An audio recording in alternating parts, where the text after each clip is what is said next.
Arsenal's interest in a certain Eberechi Eze from Crystal Palace all this week. Where do we stand on that one now, Mark?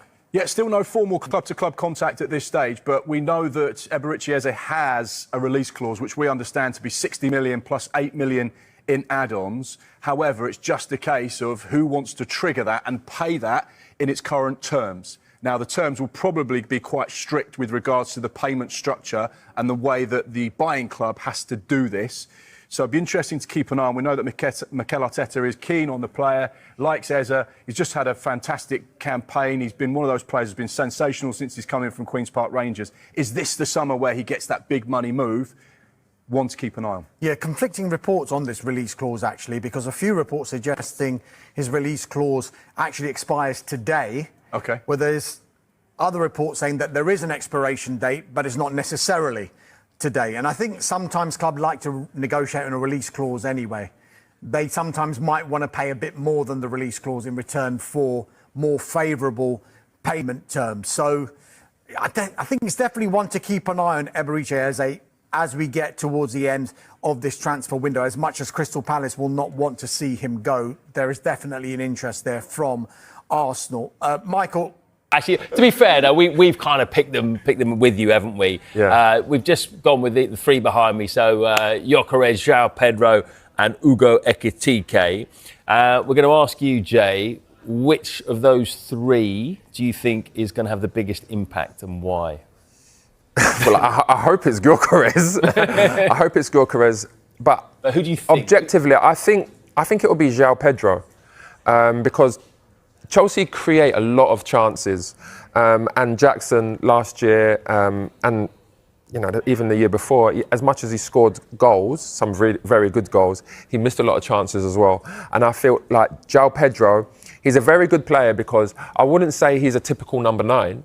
He gets involved in the play. You see him at Brighton. He gets involved in the play. He drifts, but then he gets back in the box. And when he's in the box, he's calm on the ball. He's not like slashing at things. You see like a real confidence as when he's in around there, I can score my left foot, I can score my right foot. If I need to take a touch, I'll take a touch. His awareness of where he is away from defenders, whether it's, taking that first touch past the defender and then shooting quickly, he has that in abundance. And I think he will be very important for Chelsea. And if he can score the goals and get to, I always say, if you're a team and you have a player that is scoring 20 Premier League goals in a year, you're going to have a chance of winning the title. Gyökeres has scored the most goals out of those three, but is he the one who's making the biggest step up? Is there the sort of biggest question mark over him? Yeah. As much as, I'm really happy to see that we have signed a number 9. But there are questions about Gyökeres because, a lot of his goals last season were against like bottom half teams. Obviously, there was a lot of penalties as well. I think the way he played at Sporting is going to be different to the way at Arsenal. He's not going to be able to be running kind of, I wouldn't say channels, but down the sides of, in between fullbacks and centre halves because a lot of teams will just sit off against Arsenal and, kind of say break us down. So he's going to have to evolve his game. He's going to be having to come off into areas and be cute, little 1-2s. His awareness needs to be good. And then when crosses go in the box, he needs to be there to score headers, get them ugly goals. He didn't score a header last year. So that will be the questionable things. But there's no doubt, he's a physical specimen. He's strong, he's fast.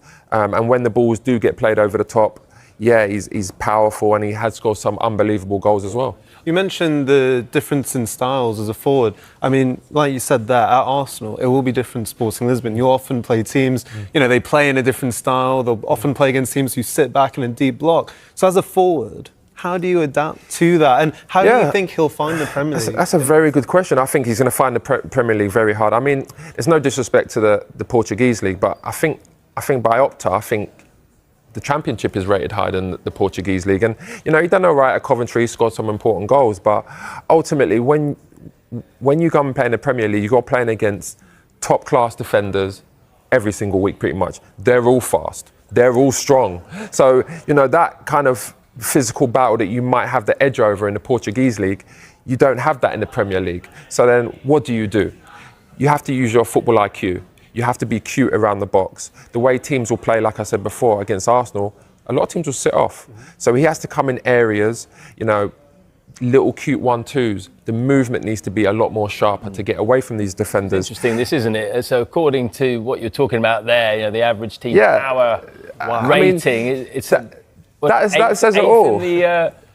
In Europe, that says championship. Exactly, because when I look at, you know, when you see players around the world that are doing well, you need to look at the level of competition as well. It's not just scoring goals. Yes, the hardest thing to do is score goals, but then you need to look at who you're playing against. That would be my only question against Gyökeres, but he's a great signing. He needs to come and hit the ground running. I don't want to hear no talk from Arteta or anyone saying, let's give him time, let's bed him in. He's 27 years old.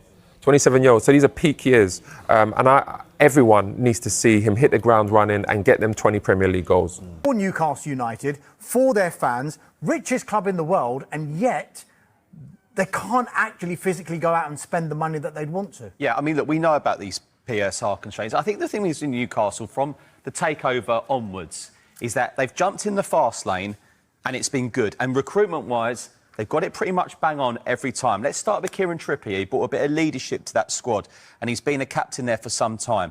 Bruno Gyökeres, one of the best midfielders in the Premier League. OK, Sandro Tonali had a ban, which we know about. Top quality midfielder. I think their midfield's probably one of the best in the Premier League. They've spent very well. Anthony Gordon. But now they've hit this brick wall.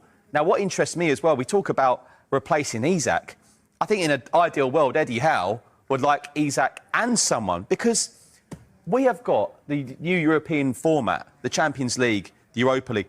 These are relentless, non-stop games. And you saw clubs come up short last season because the fixtures were too much. That, I'm sure Eddie Howe wants to build on it with Isak, not without him. So it's a saga indeed. But you mentioned players there, and we mentioned Ollie Watkins at 5 o'clock about being a potential replacement. I'd imagine that would be in a saga in itself, because Aston Villa are ultra ambitious for next season as well. Yeah, do you know something?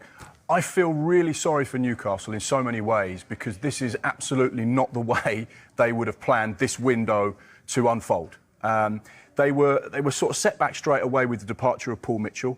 So the people at the top of the club doing all of the deals at the moment are picking up things literally last minute. Now, most sporting directors, Dharmesh, and you'd be able to quantify this, will have a plan in place probably in February and March with how we want to attack the summer. This even earlier. Yeah, absolutely. This is